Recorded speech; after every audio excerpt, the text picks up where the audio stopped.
everybody, I'm Helen Farrell from the Florentine, and we're live in what's set to be probably our craziest TF together yet.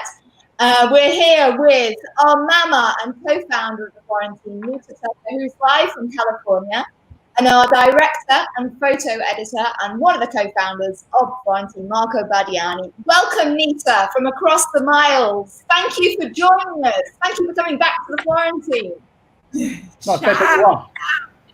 It's so good, really. Well,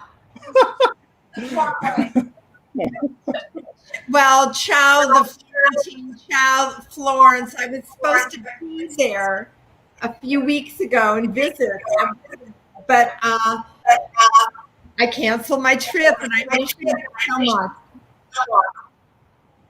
I'm sure you'll be back again soon, Nita. I mean, this is what we're saying to everybody, is that try not to cancel but postpone, you know, because Florence and Italy will always be here still. And we know there's so many people who want to come back to this city. So the other day we celebrated 15 years of the Florentine. Did you ever imagine that idea that you and your husband had would ever reach 15 years of publishing? Well, I never really that is a dream in life. There's a lot of do something. Oh wow! Some noise. Yeah. So if I look at the beginning, it should have taken 15 years to start the newspaper. You know. You know, what it took to start and how we started in such a short time is a miracle. So just getting it going, and you know, our wonderful partner, Giovanni Giusti, kept saying every other day, this is the last issue of the Florentine. You know, Nita, this is the last issue of the Florentine. So that we're still doing it 15 years is how it got started was a miracle that it's still going. And, you know, I can say it as the mother of the Florentine, I just couldn't be prouder of how it's turned out and how it's thriving. And I have so much, as I've told you in person, so much gratitude to all of you, but where you've taken it and that we're doing this, you know, from across the miles. It's incredible, right, that we can do this sort of thing. I mean, we've sort of explored this whole TF Together thing, this live broadcast studio on Facebook and on YouTube. But I mean, we did it for the lockdown, but we're going to continue it because it means we can do this sort of thing from wherever people are, wherever Florence lovers are in the world. Nita, how did you actually come up with the idea 15 years ago? And then perhaps Marco can explain his point of view as well as a local. And how you work together to produce that first issue. So we probably have my version, Marco's version. So and it's almost as, you know, like the creation of the earth. You know, was it evolution? Was it revolution? So we were living in Florence. So I woke up on my 50th birthday and I realized I still hadn't done my junior year abroad. And I went, if I don't do it now, it may never happen. So I said, I'm going. And my husband, Tony, who said, it's not my dream. And I said, well, I'll miss you. You know, we'll miss you. But we knew he was coming. So we came to Florence. I was a consultant, which I'm back doing, and traveled all over the world for global companies. And I said, I can just fly from Florence.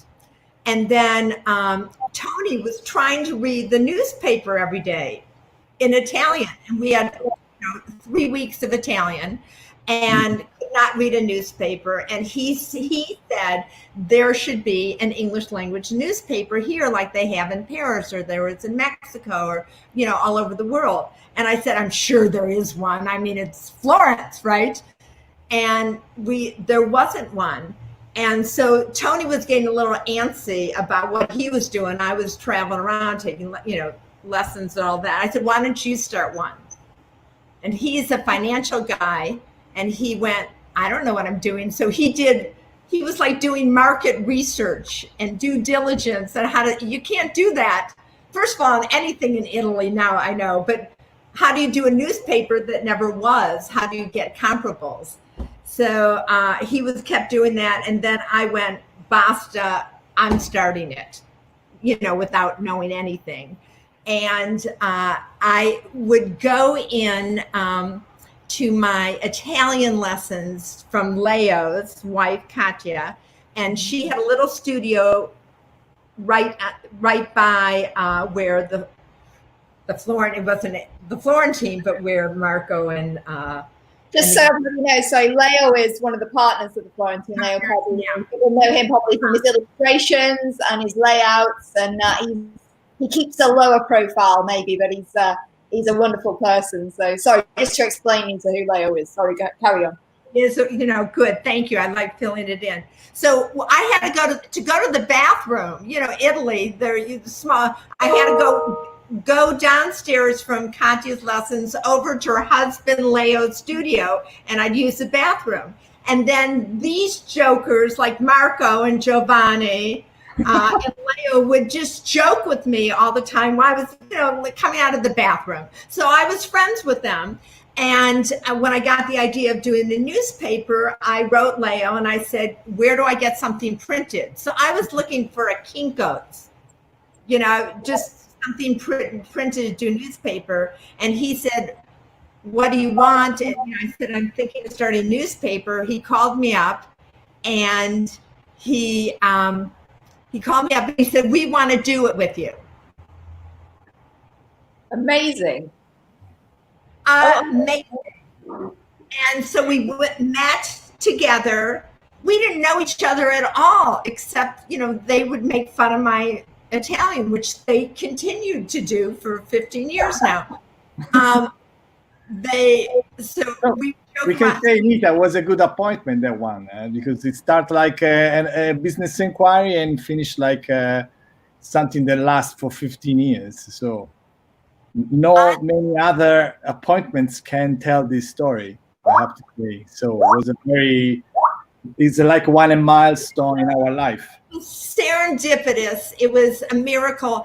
And even knowing the characters, I can't believe it happened. That Giovanni would say, yeah, let's do it. And, just everyone did it. And you don't go into business like that without going with people you trust and know, right? And all the things you go through, and that we have this relationship and this lasted. There was something magical about it. And then at that meeting, Giovanni said, when would you like the first issue to be out? So this was November, right, of 2004. Mm-hmm. And he said, when would you like the first issue? And I said, in March. And they all said, what year?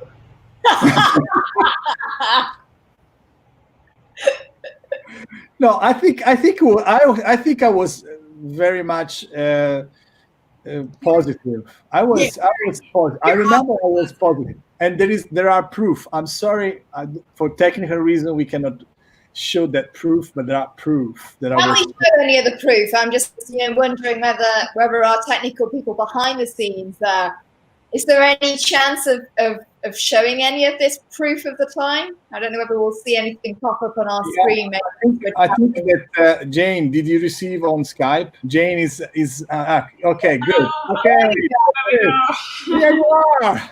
So maybe explain these photos to us. Okay, those are like, first of all, so Nita came to our headquarters at that time. That was in a little long office in the Oltrarno in Via. So it was.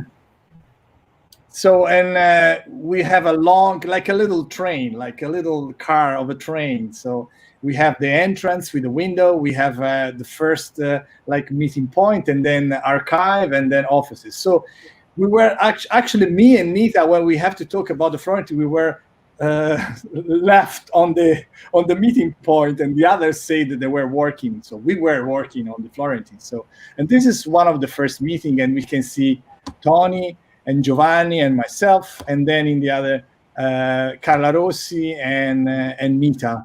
So was like, I think was February. These photos came from February 2005, and they were the very first moment. We were studying the first issue. So the first issue has the bigger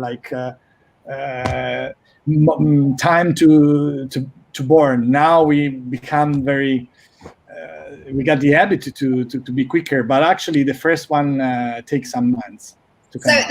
It didn't come out in the March though, did it, Nita? Did it come out in the April? Am I right? April, yes. April. About 2005. It was unbelievable. April 21st, 2005. It's our first issue. I remember I went to the typography, and we came up like we were waiting like a new baby at the hospital, like a newborn. So we were so thrilled, and we were waiting this new little bambino from us,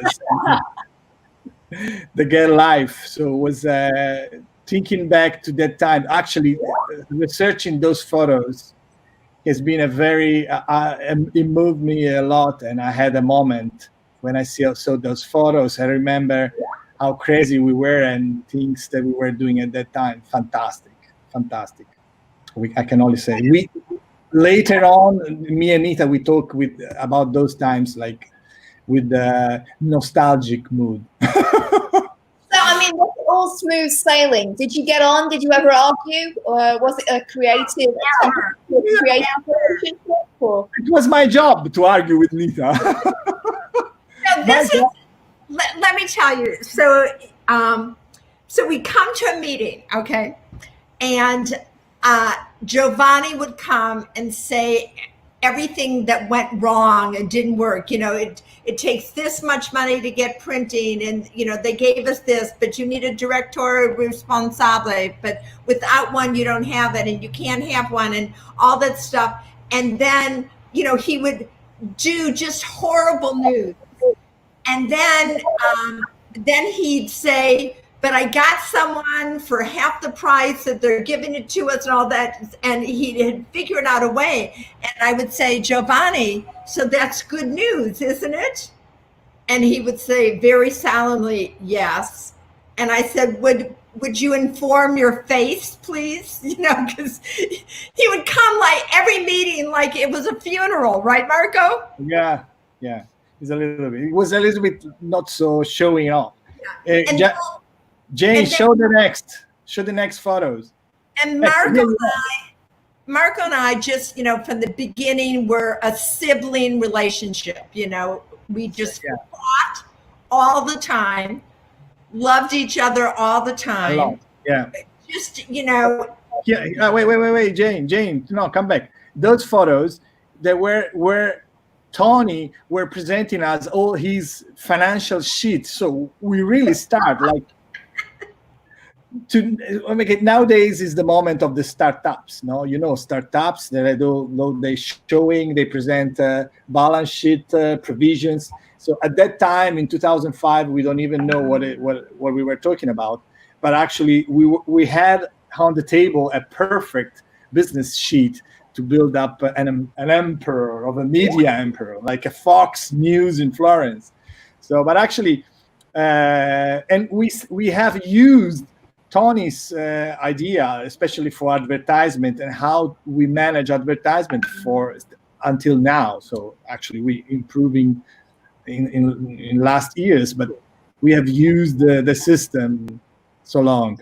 And then go, Jane, scroll. And so, at the moment, actually, we see us in. Sorry, I'm like, wow. This is me. And Leo with the question mark face. we often have the question mark face because we were asking ourselves, so what are we doing? Are we really doing this? Sorry, go on. Leo hated meetings. Just give it, he'll do it. But he didn't want to sit in a meeting and listen to it, and it was in English, and he understood, but he actually didn't care. So he just wanted to go and do work up his magic. So he was always mad at me too. And then it was funny. And then editing the paper was so funny because they really, and I learned this about Italians, they only cared about how it looked. And I cared about the words very much, right? Okay, it's nothing. I'm hearing you there, Nita. I'm hearing you there. So I saw a typo or something grammatically, and I had to change it. And Leo would just get furious at me because it was all about, getting it done, and but I had to do that. I had to get, the word was valued. So we all had our little things. So Giovanni was, it can't be done. No, it wasn't a difficile. That was Giovanni, always a difficile. Marco was always excited, and he was always going like the whole world. I was trying to keep it down to Florence. He was like wanting the world, big ideas, big world, big possibilities. Nothing can stop Marco. I'll start crying. Nothing can stop Nita. Well, Marco would try to stop me. Nothing can stop Marco. I'll start crying. What went into the first issue? Did you sit down and decide, did you interview people? What did you want to put into the Florentine? What was your idea in terms of content from the beginning? Okay, so we can ask Marco and we can ask me because we have different things. So I forgot what it's called, but my line of the newspaper of the Florentine is I wanted it to be about having people who live there have more access to what was theirs, that would make it more interesting, that would make it more fulfilling. And we learned quickly that if we made the newspaper for tourists, the people who live there wouldn't like it. But if we made it for people who live there, the tourists would like it. So we didn't gear it to tourists, we geared it to people to live there. So when you're walking around the streets of Florence and you see things, and if you read the newspaper, it made it more pleasurable, easier to deal with, and deeper. The big thing that we found, and I wanted, and I had a lot of arguments with everybody, was the events. Because in Florence, you go to a newspaper or anything like that in the events, and it would say the market would be on the third Saturday, except in June, February, and March. And people are supposed to figure that out, if Saturday. So I would want to know when it was, and everybody got mad at me, Elia, because you should just figure it out, how stupid you are. It's the third, all that. But I wanted that. So a lot of work on the events, and people really enjoyed the events right away, even the Italians, right, Marco? Yeah. Actually was, we were a news magazine, completely a news magazine, translating or interpreting what was written on La Repubblica, La Nazione, and whatever, to give an advice. But actually the events was not just events that happen in Florence. Of course, everybody can do this, but were events that we had it for being English friendly, so that you can enjoy not speaking a perfect Italian. So we were already interpreting at that time an international Florence, what Florence can show up to be international. So that was, and another very interesting side of the Florentine that at that time took immediately a good launch was the classifieds. So dedicated classified. I think that a lot of people have found job with the Florentine classifieds, and it's been always a very good way to find a house, a job, a nanny, and a part-time job has been always successful. Most of the Italian Florentine knows the Florentine because of the classified at the beginning. So Jane, you are going too fast. You're going too fast. Go back a little bit to the logo page. Sorry, because I want to say something. Here you are. Stop. So I want to tell a story. Nita. Yes, I don't know. This is one of the very first. So I think that the partnership between me and Nita, that inside our bigger partnership with Leo, with Giovanni, and all the others that have made the Florentine. But the very first moment that we understand each other was when we decided the name, because Nita came up that she wanted to call the Florentine Ciao Firenze. Ciao Firenze, something like that. And I said, no, Nita, we need to start with something more ambitious, something that defines that we are the English newspaper in Florence. And the simpler is our idea, the best it is. Let's call it the Florentine. And we never argue a second. The Florentine has been our name since that moment, and was so clear to us that we choose, and we got the super good idea that it made it, the name made it the newspaper itself. Correct, Nita? Am I right? So it was so done right. So and that's it. It was a moment that it made maybe the future of the newspaper. And that logo hasn't really changed at all. The masthead. I mean, that's, looking at it there, that's still what it is today. It's quite classical in a way, but it's timeless, you know? Yeah, we've been very conservative with the logo, actually, I have to say. We have innovated the newspaper in so many sites and so many areas, but the logo was fixed. We take off the Giglio, we keep only the script, but actually it's remain almost, it's the same sign. So who saw the Florentine 15 years ago can recognize it today. So the face is the same. Yeah, even though I've gotten so much older, but of course. Florentine. So I have a couple things. There were, as far as arguments or choosing stories and things like that, is I would, discover something, because I met everybody and I would meet everyone. I was interested in everything. And I'd come back with a story and Marco would say, everybody knows that. And I said, I don't know it. Well, you're stupid. So they didn't, I trusted myself that what I thought was interesting would be interesting to our readership. And I think I did a really good job on that. Marco did not trust me on that point because, he was just old. It's so old, Nita, but I didn't know it. And it was so fascinating. So those were kind of things we argued about. And I mean, he was just hipper than me. He still is. So he had ideas, but I was really looking at things that just fascinated me about Florence and the history and the culture and all that. So I did that. The other thing, it was really interesting because a big thing, I don't know if this is interesting to you or people, was the redactionale. Is that it? Yeah. Because people in Italy think that if you have an article, that it was paid for by the client.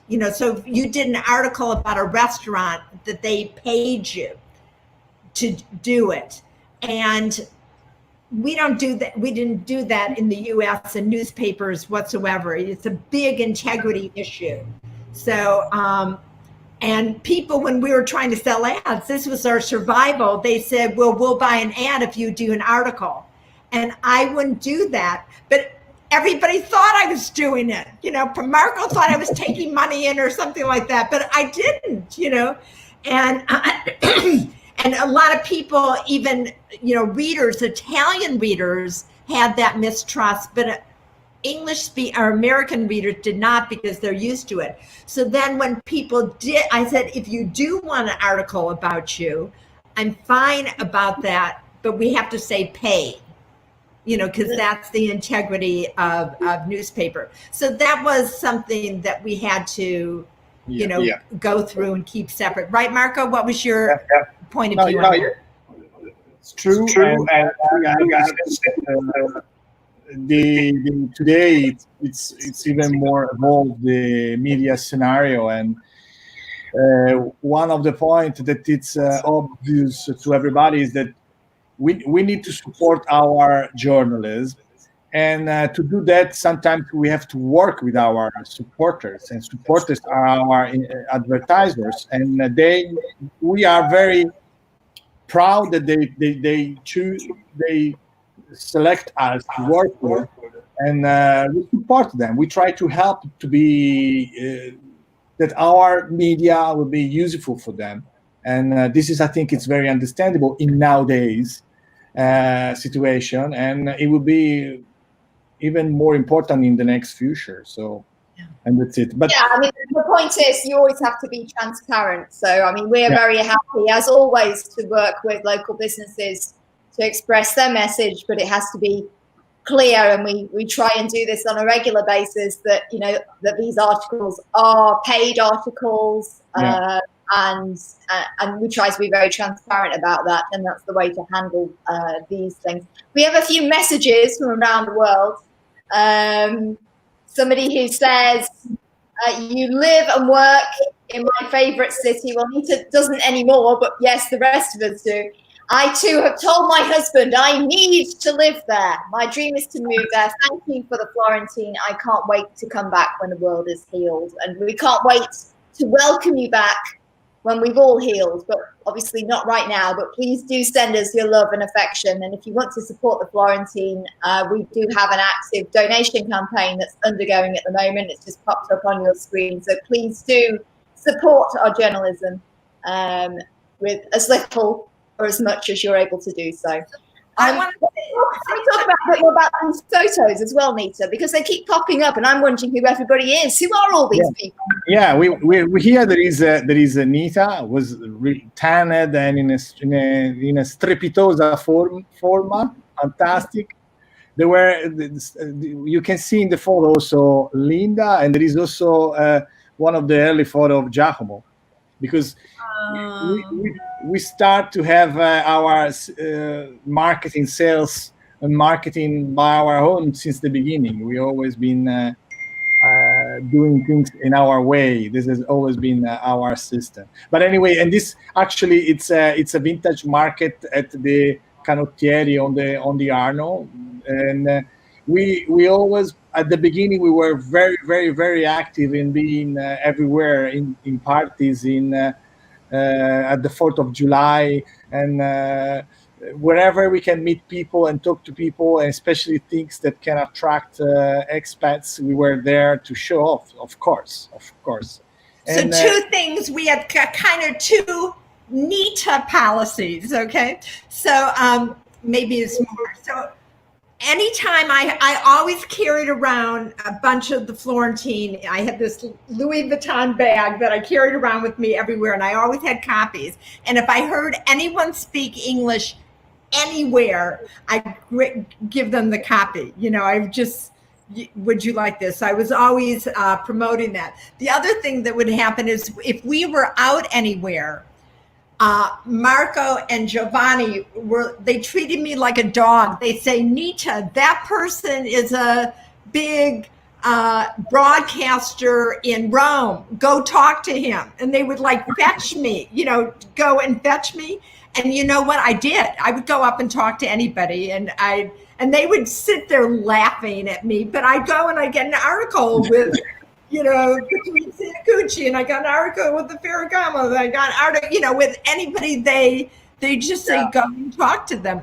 And I was at when we went to some dinners, I always be with Nita to dinners, and she was famous to me, at least, because she stand up during the dinner like she was the bride. She stand up and go into the other tables doing her talks. And she went to meet people that I never got be brave enough to go and meet from zero. Like, and there is a photo from this. If you scroll, Jane, there is a photo. Maybe the next, and we go back then to this. Here you are for an example. So Nita and Ted Kennedy. So Ted Kennedy received almost like a personal presentation of the Florentine project at that lunch, I think. No, Nita, you remember? Well, because we had an art, it was the flood issue. We made an issue for the flood, and he had come to Florence after the flood to help. But then he came for the 40th anniversary, and we had an article with him. So I went up to him and showed him the article, and he was it was sad because he died, I think, 2 years later.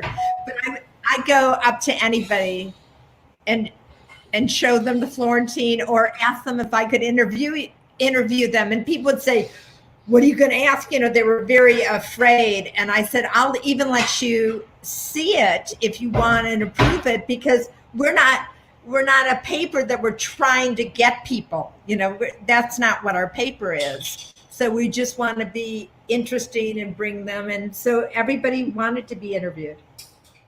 I think it's interesting. We saw Linda Falcone there, who's, you know, she was the managing editor of the Florentine for a long time, a long-term columnist.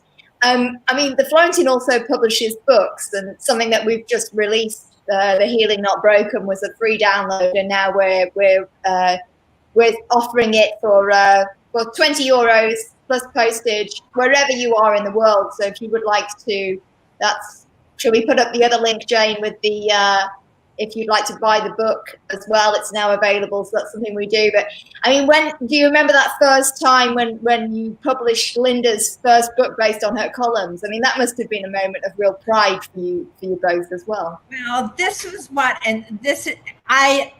Linda, I think my husband, I think Tony. There he is. Is that him in the background? He just appeared. He can't hear right now. So Tony had met Linda for something. I think she called the office, and that she had some articles to write. She was teaching English as a second language, and she started writing articles from day one that were so charming and wonderful.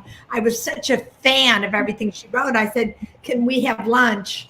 And we met, and I said, "I want to take your articles and make a book out of them." And that was at the very beginning, Marco. And yes. Then we waited till she had enough articles, and it was we were able, Marco. we would joke at the Florentine, because we got so many people's careers started. You know, if you really want a great career, come work for us for nothing. And you know, remember. You know, you went to the British Institute, and they got, you know, there, and, you know, Linda's a great author, and Deirdre, who writes the most amazing articles for the Florentine. I met her at Cibreo having coffee, and because I heard English. Remember, I told you, anytime I heard English, I went and gave people the paper. I have a story about fast food in Florence, and it was about Lampedusa. What is it? Is that what it is? I don't remember. Lampredotto. Yeah, she said, "I want to do about the first fast food in Florence," which was, you know, tell them what it is, Helen. Sorry, it's the fourth stomach of the cow. So you've got some ears going on there, and they serve it in a bread roll with a little bit of brodo, a bit of broth on it, and then often this sort of like spicy and also this green parsley sauce. It's an acquired taste. Yeah.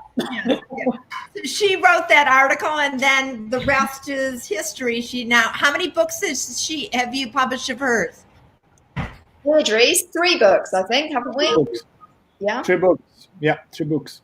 And there's another idea in the works as well, but we'll talk about that. Jane, maybe you received we have the cover of the first book we published, because it was I don't know if you want to show. Give me a minute, and I'll get it up for you. In the meantime, Angel says, I followed the Florentine online since I visited Italy in 2010. I live vicariously through it and can't wait to visit again later this year. And we very much hope that we'll be able to welcome you back later this year. If not, maybe next spring. Obviously, the winter's a lovely time also to come to Florence. There's no need to also always everybody appear when it's the hottest time of the year. So, what I'm intrigued, Nita. Are there any secrets? You know, I've been at the Florentine now for 7 years. Bear in mind that we are live to over 100,000 people on Facebook and on. But are there any secrets that that I may not have discovered yet of the early days?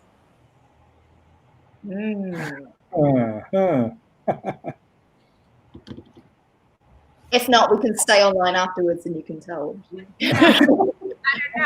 I can't think of, but there are a couple, and I'm not saying them, man. And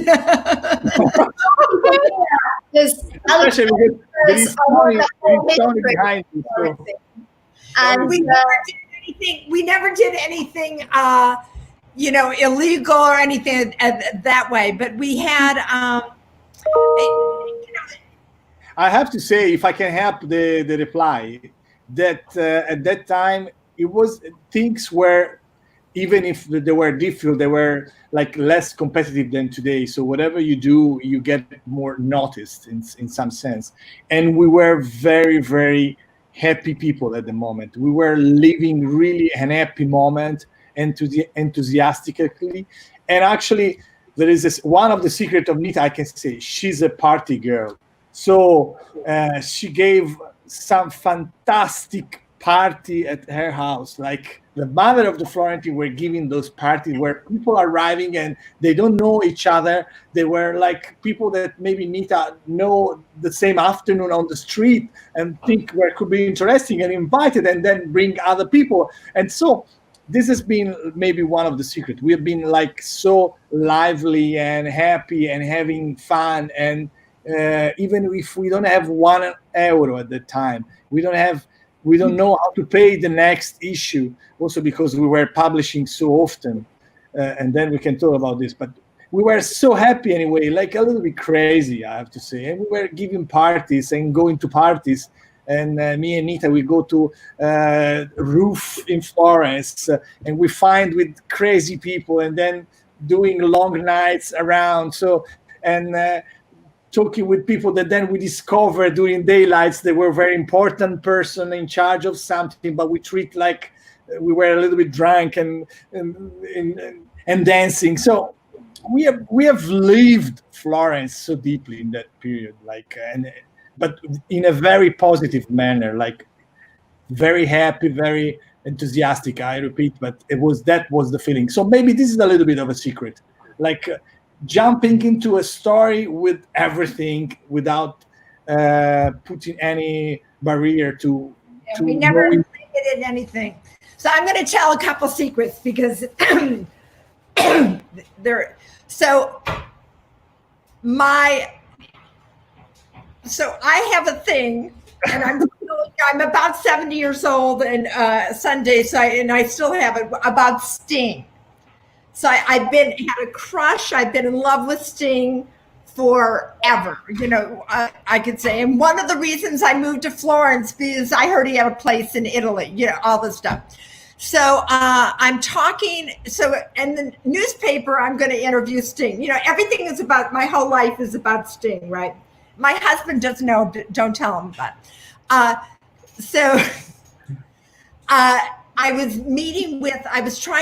we were doing a column called Up Close and Personal. And we wanted to interview different people in Florence.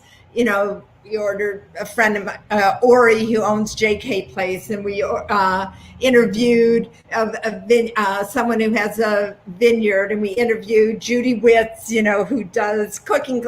We just about Florence, and not about them and what they did, but about Florence and what's your best restaurant, where do you like to go for sunset, what do you like to do out of town. So I had met Susie Jenkins, who had from a friend of a friend who had all these articles, and you just reprinted a wonderful article from the first issue about the numbers, and she was wonderful.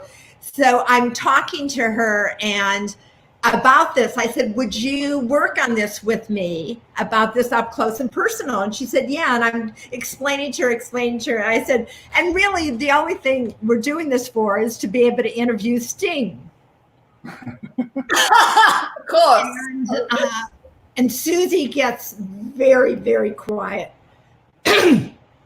at the point. And Susie is not quiet, and she, speaks her mind, and she doesn't hold it. If you know Susie, all that.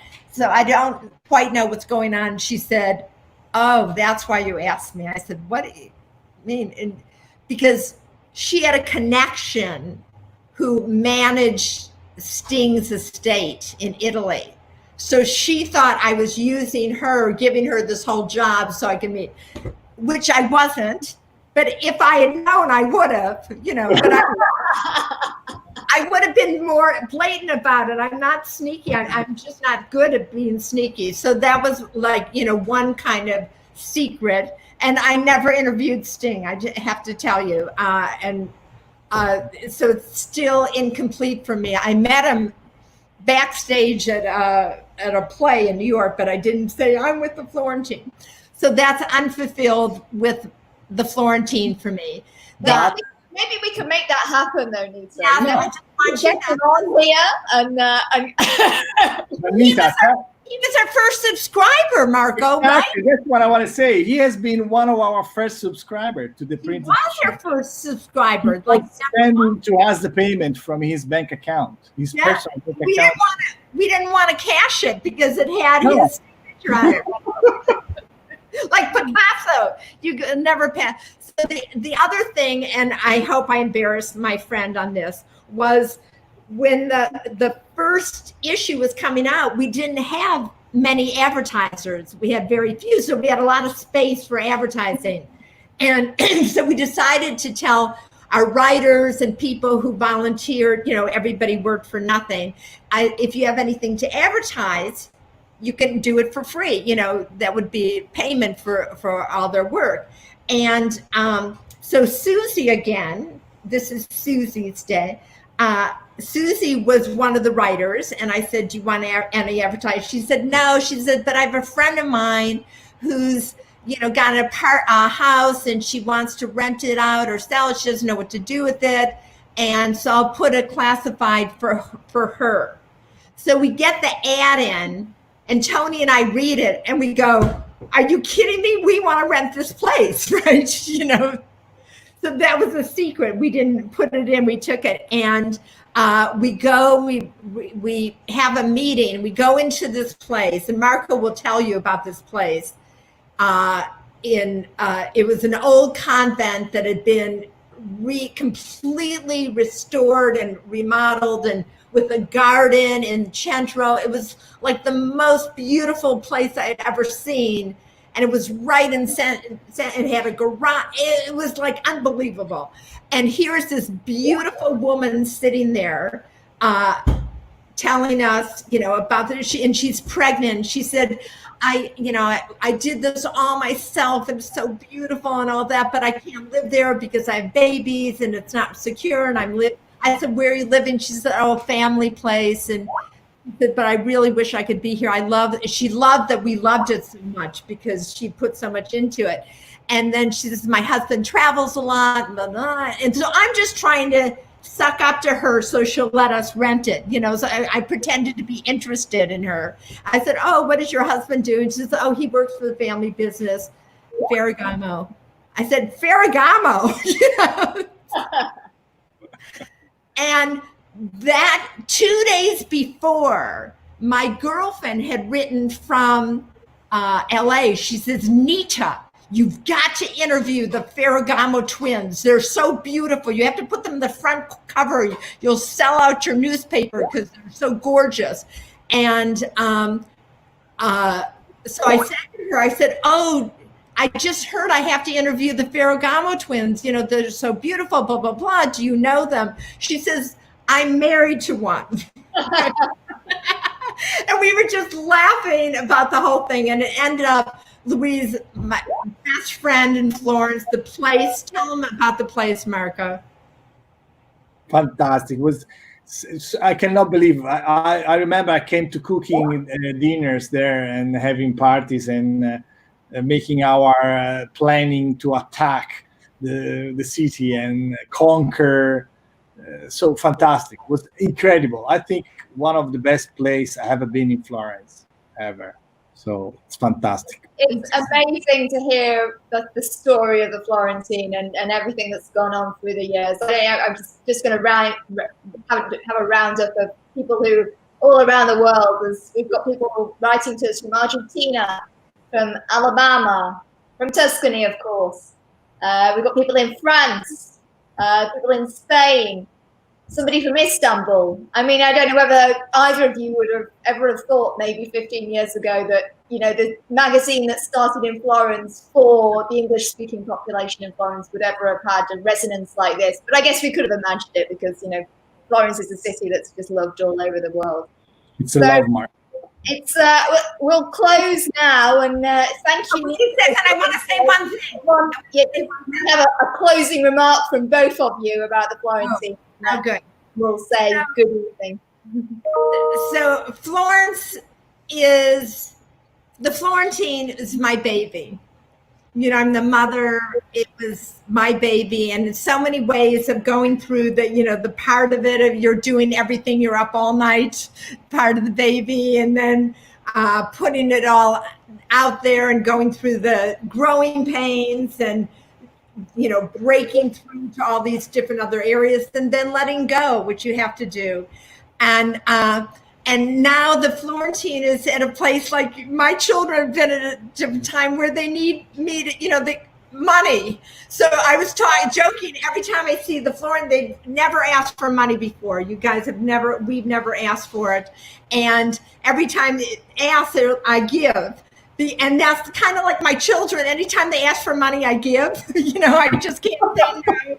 You know, like you know, I read one article and I give, and then next week I read another article, give. So I want to say that because we've done it on nothing. You've done it on nothing, and that we need support. Not the Florentine. Other newspapers really need the support right now, but I really want to encourage people because it's such a service to everybody, the Florentines and people who aren't. They use our paper to teach English in the schools. It's so wonderful. I was walking down the street one time and the mayor, I forgot who the mayor was, I walk up to him and he said, "I'm mad at you." And I said, "Why?" He said, "You write too hard." I said, "What do you mean I write too hard?" He said, "My English teacher uses the Florentine to teach me English." So the mayor was using it, and it's just what it's given. So I ask everybody from my heart to yours to support the paper, and I love being here. Just finish as well by saying that our April issue obviously didn't happen in its usual format. We were unable to. We could have printed. Advertising was, of course, down because that's where all newspapers are at right now. Obviously, people are protecting their money and they're not putting that money into promoting their businesses. Also, because in Florence right now, hardly any businesses are open. But things are looking up. So we didn't print and distribute our April issue. We did produce a commemorative issue, as I mentioned earlier, Healing Not Broken, which is now available. Wherever you are in the world, we will send it to you. We are also going to be back in print properly with the Florentine magazine. It's going to be a short one. It's only going to be 24 pages, but it's going to be a roller coaster. It's also going to be exceptionally positive and upbeat and looking to the future and what we can expect in terms of innovation. So we're back in print on the 7th of May. The only way that you will definitely get a copy is if you subscribe. So please subscribe and secure your copy by the 4th of May, and you will get it from the 7th onwards. That subscription obviously is not just for a single issue, but that means you are investing in the next two 2 months, 6 months, or please, the next year of the Florentine. We really do need your support, as Nita says. Tomorrow's Labor Day, so we'll be taking a rest, but we'll be back with you very, very soon. Thank you again to Nita for joining us from California, and Marco in Prato. I haven't seen my boss in a long time, but there he is. Hopefully we will be seeing one another soon. Thank you all for joining us, and Thank you. have a good weekend. Ciao. Ciao. Nita, I love you.